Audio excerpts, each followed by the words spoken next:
Hello and welcome. I'm Catherine from Crystal Pegasus Costumes, and this video is about how I made my quilted Hobbit petticoat. I made this quilted petticoat as part of my Rosie Cotton Hobbit outfit. It was my first venture into quilting, and while I'm comfortable sewing through thick layers of coutil, I found that the padded batting behaved quite differently, and I learnt a lot along the way. I made this garment just after I bought my Janome DM7200, and I had a lot of fun trying out the different decorative stitches of that machine. And without further ado, let's get into the sewing. For this project, I used some red cotton from my stash. It had a nice neat selvage, so I cut 15 centimeters off each side to be used as a ruffled hem. I cut off a 2-meter piece, then divided it into strips 54 centimeters wide for the outer fabric of the petticoat and 44 centimeters wide for the inner fabric. Then I cut a 12 centimeter by 120 centimeter strip for the waistband. I also cut 2 lots of 40 centimeters of cotton bamboo batting, each with a total unfolded width of 240 centimeters. I was very excited to play with my new Janome. While I really love my straight stitch machine and will use it for this project too, the time had come to venture out into fancier stitches. I chose colours using inspiration from the brocade of my Hobbit stays and wound some bobbins. I tested a few stitches on scrap fabric.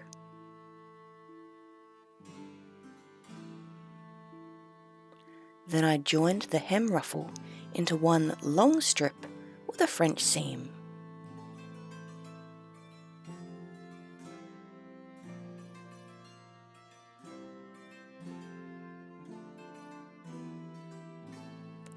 I decided on one long line of decorative stitches on the bottom of the hem. I very much enjoyed the option of unplugging the foot pedal and just pressing start, then guiding the fabric through. It did take a while, but as long as you have something to listen to in the background, it's very enjoyable. I switched to my Janome 1600 PQC and used a ruffler foot to gather the ruffled hem.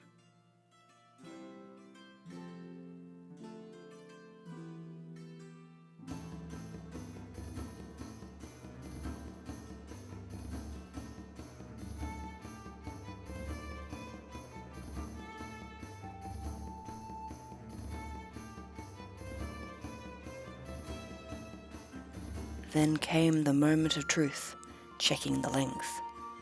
It was initially just under 2 meters, but with a bit of stroking, it got there.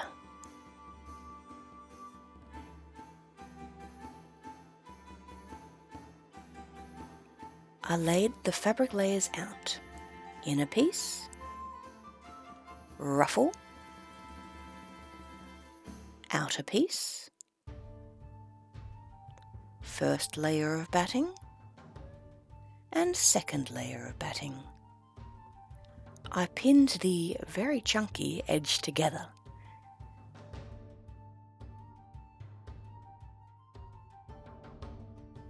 With a few pins at the top edge to hold the layers in place. I stitched along the bottom edge, going slowly.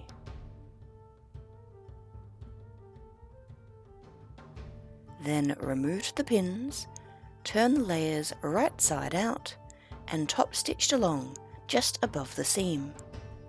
With 4 layers of batting, it turned out quite similar to a line of piping.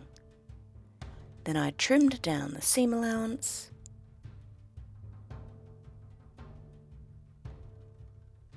and stitched 2 more lines of stitching.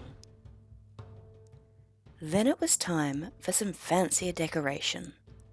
So back on the other machine, I used more of the dark red thread in mode 2, stitch 80. Unfortunately, it wasn't quite as nice as my tester piece. I pushed on, and next was a row of yellow, mode 2, stitch 77. This also had issues compared to my tester, quite uneven, and so I stopped halfway and asked in a sewing group for advice. I got various bits of feedback, some I could implement straight away, such as using a slower speed and more pressure through the presser foot, which did help. And some that were more longer-term ideas, such as buying a walking foot for my machine or using embroidery thread. The second half was significantly better, and I found out something else. These decorative stitches use a lot of thread, and I just won thread chicken. After buying more thread, my local didn't have embroidery thread, so I got more of my normal Gutermann. I then sewed another row of the dark red motif. With increased pressure and slower speed, it was a lot more consistent this time. Then a line of straight stitching in yellow, and a second row of yellow. From testing on samples, I knew I wanted diamond-shaped quilting, with some double lines of stitching and some single. The next step was to get all the layers sitting where I wanted. I laid out the petticoat, smoothed things down, and trimmed down the batting. I folded under the top of the inside edge and pinned it down. After turning to have the outer side up, I set about the extremely long task of hand basting the quilting lines. I used an initial piece of thread as a guide, checking the angle was 60 degrees from the horizontal with a protractor, pinning it in place, and then basting along the guide. After going in each direction from the centre, I moved across by 12 centimetres and repeated the process, and kept on repeating until I was at the edge.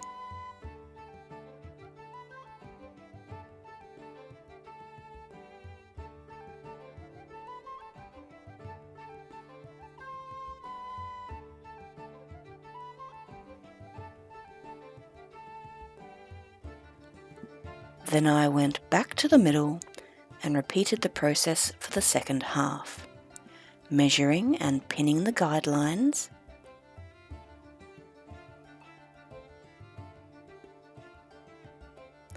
then sewing the basting stitches. I found pinning down the fabric gave me something to pull against and aided the process.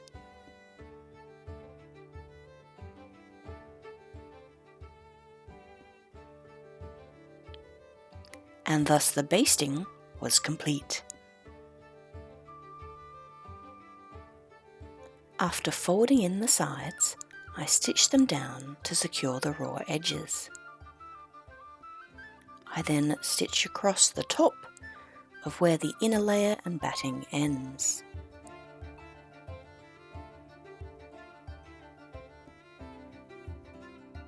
The fully pinless petticoat was ready to quilt. It was still quite soft and easy to gather at this stage. I started at one edge. I stitched either side of the basting lines to create double rows of stitches of the large diamonds. As I went, I rolled my quilted petticoat up to keep it all as neat as I could. I kept the tails of the threads long to tie off and weave in later.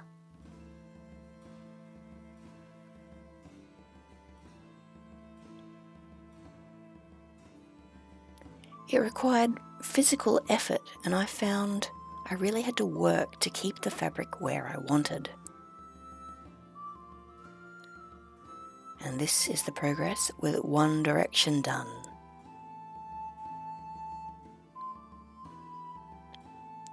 I then repeated that on the second side.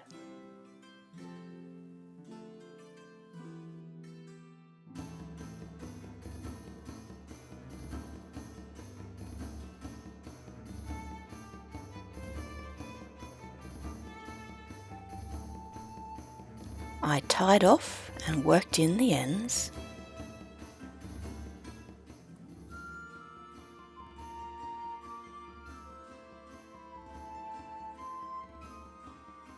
With the double lines of diamonds complete, we can see that there is more structure than before.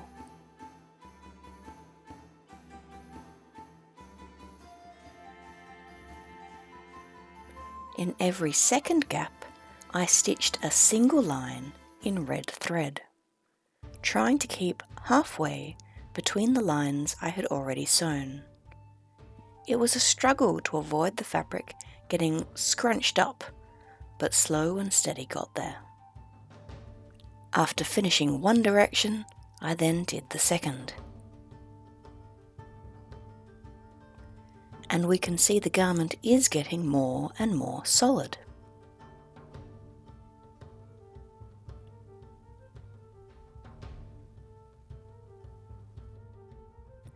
Now back to the DM7200.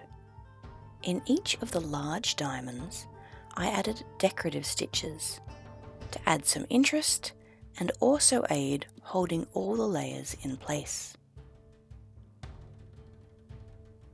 Some of these turned out quite well, but some, despite my best efforts to go slowly, didn't quite come out as I'd hoped.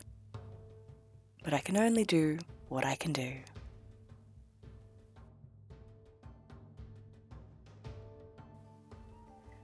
I liked the idea, and when they worked, they were quite cute.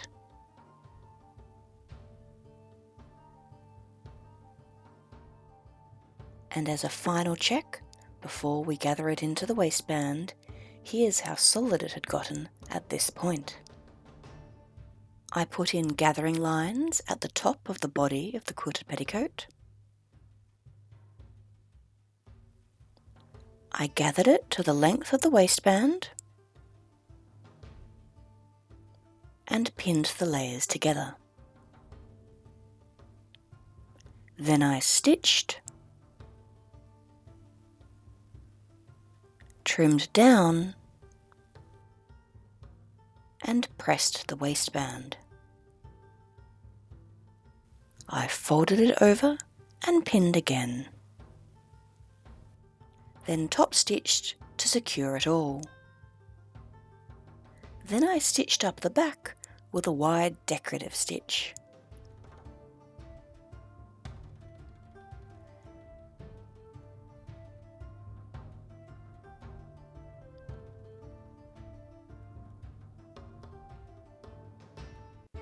And with that, my quilted petticoat was complete and ready for much Hobbit merriment.